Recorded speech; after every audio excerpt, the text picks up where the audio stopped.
Ward വിഭജനത്തിലൂടെ Kozhikode കോർപ്പറേഷനിൽ നിന്ന് Marad division ഇല്ലാതാക്കാനുള്ള നടപടിയിൽ പ്രതിഷേധം.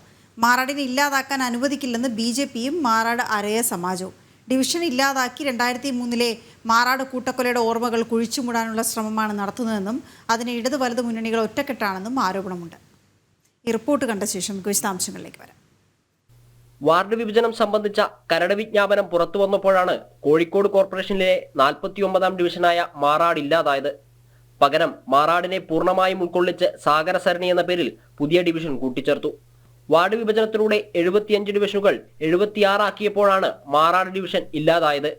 2003 മെയ് 2 മാറാട് നടന്ന കൂട്ടക്കല കേരള ചരിത്രത്തിലെ മായ്ക്കാനാകാത്ത ക്രൂരതയാണ്. 8 മത്സ്യത്തൊഴിലാളികളാണ് അന്ന് കൊല്ലപ്പെട്ടത്. മാറാടെന്ന പേരില്ലാതാക്കി മാറാട് കൂട്ടക്കൊലയുടെ ഓർമ്മകൾ കുഴിച്ചുമൂടാനുള്ള ശ്രമമാണ് നടക്കുന്നതെന്ന ആരോപണം ശക്തമാണ്. ഇതിനെതിരെ പരാതികളും ഉയർന്നു വന്നിട്ടുണ്ട്. പണ്ട് കാലം മുതലേ മാറാട് എന്നറിയപ്പെടുന്ന ഒരു സ്ഥലമാണ് മാറാട് 49ാം ഡിവിഷൻ. അതിൻ്റെ പേര് മാറ്റിയിട്ട് ഇപ്പോൾ സാഗരസരണി ആക്കിയിട്ടുണ്ട്. മാറാട് എന്ന് പറഞ്ഞാൽ 8-10 ആളുകൾ കൊല ചെയ്യപ്പെട്ട സ്ഥലമാണ്. ആ സ്ഥലത്തിൻ്റെ പേര് മാറ്റിയിട്ട് അവിടുത്തെ പേരും പെരമയും എടുത്ത് കളയാൻ വേണ്ടിയിട്ടാണ് ഇപ്പോൾ ഈ CPM ഭരണകൂടം കോർപ്പറേഷനും കൂടി ഇത് നടപടിയായിട്ട് മുന്നോട്ട് പോകുന്നത്. അതുകൊണ്ട് ആ പേര് പുനഃപരിശോധിക്കണമെന്നാണ് മാറാട് അരയ സമാജത്തിന് പറയാനുള്ളത്. അതോടൊപ്പം തന്നെ ഇന്ന് ഞങ്ങൾ കോഴിക്കോട് ജില്ലാ കളക്ടർക്ക് നേരിട്ട് കണ്ടിട്ട് ആ പരാതി ഞങ്ങൾ സമർപ്പിച്ചിട്ടുണ്ട്. ഗ്രാമപഞ്ചായത്ത് ആയിരിക്കുന്ന സമയത്ത് മാറാട് എന്നൊരു വാർഡ് ഉണ്ടായിരുന്നു. 2010 കോഴിക്കോട് കോർപ്പറേഷൻ്റെ ഭാഗമായിട്ട് പഞ്ചായത്തിനെ ചേർത്ത സമയത്തും 49ാം ഡിവിഷനെ മാറാട് എന്ന പേരിൽ തന്നെയാണ് അറിയപ്പെട്ടിരുന്നത്. പക്ഷേ ഈ സമയത്ത് വാർഡ് വിഭജനം വന്ന സമയത്ത് മാറാട് എന്ന പേര് മാറ്റിയിട്ട് മറ്റൊരു പേര് നൽകിയിരിക്കുകയാണ്. ഇത് ഭരണകൂടത്തിന് മാറാടിനോട് എത്രത്തോളം പകയുണ്ട്, എത്രത്തോളം വിദ്വേഷമുണ്ട് എന്നുള്ളത് ഏറ്റവും വലിയ തെളിവാണ് ഈ മാറാട് എന്ന പേര് എടുത്തു മാറ്റിയിരിക്കുന്നതിനുള്ള കാരണം. പോലീസ് സ്റ്റേഷൻ, വിദ്യാലയങ്ങൾ, പ്രാഥമിക ആരോഗ്യ കേന്ദ്രങ്ങൾ, വായനശാല തുടങ്ങി ഒട്ടേറെ സ്ഥാപനങ്ങൾ ഉൾക്കൊള്ളുന്ന വലിയ ഭൂപ്രദേശമാണ് മാറാടിൻ്റേത്. BJPക്ക് ശക്തമായ സ്വാധീനമുള്ള മേഖല കൂടിയാണിത്. 2015 BJP സ്ഥാനാർത്ഥിയായ പൊന്നത്ത് ഷൈമ മാറാടിൽ നിന്ന് ജയിച്ചിരുന്നു. കഴിഞ്ഞ തവണ കേവലം 14 വോട്ടിന് മാത്രമാണ് അവർ പരാജയപ്പെട്ടത്. CPMന്റെ സ്വാധീന മേഖലയായ നടുവട്ടം വാർഡിൽ നിന്ന് വോട്ടുകൾ കൂട്ടിച്ചേർത്താണ് ഇപ്പോൾ മാറാടെന്ന വാർഡ് ഇല്ലാതാക്കി സാഗരസരണി എന്ന പുതിയ വാർഡ് കൂട്ടിച്ചേർത്തിരിക്കുന്നത്. 2492 വീടുകളാണ് പുതിയ വാർഡിലുള്ളത്. ജനം, കോഴിക്കോട്. ഗോകുൽ K. വേണുഗോപാൽ വിവരങ്ങളുമായി ചേരുന്നുണ്ട്. ഗോകുലിന് ഇതിനകത്ത് അത്ര നിഷ്കളങ്കമായൊരു തീരുമാനം എടുത്തു എന്ന് പറയാൻ കഴിയില്ല. ഈ സാഗരസരണിക്ക് പിന്നിൽ എന്താണ് എന്നുള്ളത്, ഈ ഓർമ്മകൾ കുഴിച്ചു മൂടാനുള്ള ഒരു ശ്രമം തന്നെയാണ് എന്ന് അവർ കൃത്യമായി ആരോപിക്കുന്നുമുണ്ട് നാട്ടുകാർ.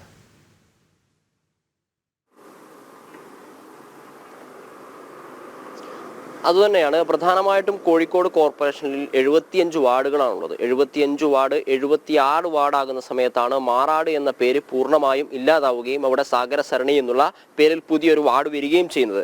ഈ ഡീലിമിറ്റേഷന്റെ ഭാഗമായിട്ട്, അതായത് വാർഡ് വിഭജനത്തിന്റെ ഭാഗമായിട്ട് 49, 50, 51, 52 വാർഡുകളിൽ മാത്രമാണ് പ്രധാനമായിട്ടും മാറ്റം വരുത്തിയിട്ടുള്ളത്, അല്ലെങ്കിൽ കൂട്ടിച്ചേർക്കലോ അല്ലെങ്കിൽ ഇല്ലാതാക്കലോ നടത്തിയിട്ടുള്ളത് എന്നുള്ളതാണ് പ്രധാനപ്പെട്ട കാര്യം. അതായത് 75 വാർഡുകളുണ്ട്. അതിൽ മാറാടുമായി ബന്ധപ്പെട്ട് ചുറ്റപ്പെട്ട് കിടക്കുന്ന നടുവട്ടം, പുഞ്ചപ്പാടം, അരക്കിണർ എന്നീ വാർഡുകളാണ് പ്രധാനമായിട്ടും വിഭജിക്കുകയോ കൂട്ടിച്ചേർക്കുകയോ ചെയ്തിട്ടുള്ളത്. ഇങ്ങനെ വിഭജിക്കുകയോ കൂട്ടിച്ചേർക്കുകയോ ചെയ്യുന്ന സാഹചര്യത്തിൽ മാറാട് മാത്രം ഇല്ലാതാവുന്നു. മാറാടിന് പകരം സാഗരസരണി എന്നൊരു പേര് വരുന്നു. നടുവട്ടം വാർഡിനെ 2 വാർഡുകളാക്കുന്നു. നടുവട്ടം വെസ്റ്റ്, നടുവട്ടം എന്നിങ്ങനെ 2 വാർഡുകളാക്കി മാറ്റുന്നു. അതായത് പ്രധാനമായിട്ടും കൂട്ടിച്ചേർക്കലുകളും ഇല്ലാതാക്കലും നടത്തിയിട്ടുള്ളത് ബേപ്പൂർ ഭാഗത്താണ്, മാറാട് ഭാഗത്താണ്. അവിടെ നടുവട്ടം എന്നൊരു വാർഡ് വിഭജിച്ച് നടുവട്ടം 2 വാർഡാക്കുന്നു. നടുവട്ടം വെസ്റ്റും നടുവട്ടവുമാക്കുന്നു. പിന്നൊരു മാറാടിനെ ഇല്ലാതാക്കി സാഗരസരണി എന്നുള്ളതാക്കുന്നു. ഈ മാറാടിനെ ഇല്ലാതാക്കുന്ന സമയത്ത് എടുത്തു പറയേണ്ട ഒരു പ്രധാനപ്പെട്ട കാര്യം, ഈ നേരത്തെ മാറാടിന്റെ ഭാഗമായിരുന്ന മുഴുവൻ പ്രദേശങ്ങളും ഉൾക്കൊള്ളിച്ചുകൊണ്ടിട്ടാണ് സാഗരസരണി എന്നുള്ള പുതിയ വാർഡ് കൂട്ടിച്ചേർക്കുന്നത്. നടുവട്ടം എന്ന് പറയുന്ന ഡിവിഷനിൽ നിന്ന് കുറച്ചധികം വോട്ടുകൾ, CPMന് സ്വാധീനമുള്ള കുറച്ചധികം വോട്ടുകൾ ഇങ്ങോട്ടേക്ക് കൂട്ടിച്ചേർത്തിട്ട് മാറാടിനെ ഇല്ലാതാക്കി സാഗരസരണിയാക്കുന്നു. പ്രധാനപ്പെട്ട ഒരു കേന്ദ്രമാണ്. അതായത് ഈ സാഗരസരണി എന്ന് പറയുന്ന പുതിയ വാർഡ് വന്നു കഴിഞ്ഞാലും അതിന്റെ കേന്ദ്രമായി എപ്പോഴും പ്രവർത്തിക്കുക മാറാട് തന്നെയായിരിക്കും. കാരണം പോലീസ് സ്റ്റേഷനുണ്ട്, ആരോഗ്യ പരിപാലന കേന്ദ്രങ്ങളുണ്ട്, വിദ്യാഭ്യാസ സ്ഥാപനങ്ങളുണ്ട്, വായനശാലകളുണ്ട്.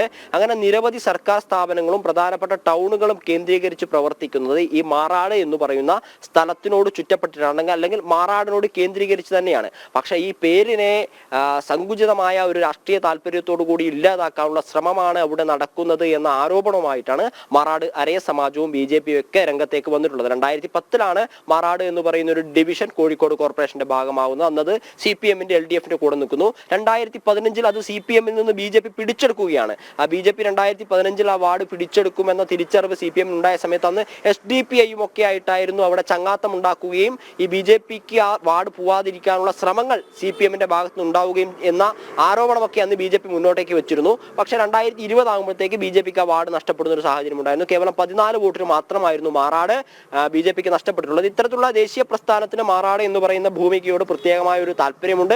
അവരോട് ചേർന്ന് നിൽക്കുന്ന ഒരു സമീപനം അവിടുത്തെ ജനങ്ങൾ സ്വീകരിച്ചു പോരുന്ന ഒരു ചരിത്രമൊക്കെ നമുക്കറിയാവുന്നതാണ്. 2003 8ഓളം മത്സ്യത്തൊഴിലാളികൾ കൊല്ലപ്പെട്ട ഒരു ചരിത്രം മാറാടിനുണ്ട്. മാറാടിന്റെ പേര് അങ്ങനെ കേരളം മൊത്തം വ്യാപിക്കാനിടയായത് ഇത്രത്തോളം സാധാരണക്കാരായ 8ഓളം മത്സ്യത്തൊഴിലാളികൾ കൊല്ലപ്പെടാനിടയായ ഒരു സാഹചര്യത്തിന്റെ ഭാഗമായിട്ടായിരുന്നു. ഇപ്പോൾ ഈ അരയ സമാജവും BJP-യും ഒക്കെ ആവർത്തിക്കുന്നത് അല്ലെങ്കിൽ പരാതിയിലൊക്കെ പറയുന്ന കാര്യവും അത് തന്നെയാണ്. ഈ കൊലപാതകത്തിന്റെ ഈ ക്രൂരമായ കൊലപാതകത്തിന്റെ ഓർമ്മകൾ അവിടെ നിന്നും ഇല്ലാതാക്കുക, അങ്ങനെ മാറാടിന്റെ ചരിത്രവും പശ്ചാത്തലവും ജനങ്ങളുടെ മനസ്സിൽ നിന്ന് വരുന്ന തലമുറയിൽ നിന്ന് മായ്ച്ചു കളയാനുള്ളൊരു ശ്രമം ഉണ്ടാക്കിയെടുക്കാനുള്ള ഭാഗമായിട്ടാണ് ഇത്തരത്തിലൊരു ശ്രമം ഈ ഡീലിമിറ്റേഷൻ പ്രക്രിയയുടെ ഭാഗമായി സംസ്ഥാന സർക്കാരിന്റെ അല്ലെങ്കിൽ കോർപ്പറേഷന്റെ ഭാഗത്തു നിന്ന് ഉണ്ടാകുന്നത്. അതിൽ നിന്ന് പിന്മാറണം എന്നൊരു ആവശ്യമാണ് അവർ പ്രധാനമായിട്ടും മുന്നോട്ടേക്ക് പോകുന്നത്. അതിന്റെ ഭാഗമായി മാറാട് അരയ സമാജവും BJP-യും ഒക്കെ ജില്ലാ കളക്ടർക്ക് പരാതി നൽകിയിട്ടുണ്ട്. വാർഡ് വിഭജനവുമായി ബന്ധപ്പെട്ട് പരാതി നൽകാനുള്ള അവസാന തീയതി ഇന്നലെയായിരുന്നു. അത്തരത്തിൽ ഈ അരയ സമാജവും BJP-ക്കും ഒക്കെ പരാതി നൽകിയിട്ടുണ്ട്. രണ്ടു കാരണങ്ങളാണ്. ഒന്ന്, BJP-ക്ക് സ്വാധീനമുള്ള ഒരു മേഖല, പിന്നൊന്ന് ഈ പറഞ്ഞതുപോലെ മാറാടിന്റെ ചരിത്രം പേറുന്ന ഓർമ്മകൾ ഇല്ലാതാക്കാനുള്ള ശ്രമം. ഇതിനെ രണ്ടും കുഴിച്ചു മൂടാനുള്ള ഒരു ശ്രമത്തിന്റെ ഭാഗമായിട്ടാണ് ഇത്തരത്തിലൊരു നടപടിയുമായിട്ട് കോർപ്പറേഷൻ മുന്നോട്ടേക്ക് പോകുന്നത്. അതിൽ നിന്ന് പിന്മാറണമെന്ന ആവശ്യമാണ് അരയ സമാജവും BJP-യും മുന്നോട്ടേക്ക് വെക്കുന്നത്. ഓക്കെ, ശരി ഗോകുൽ.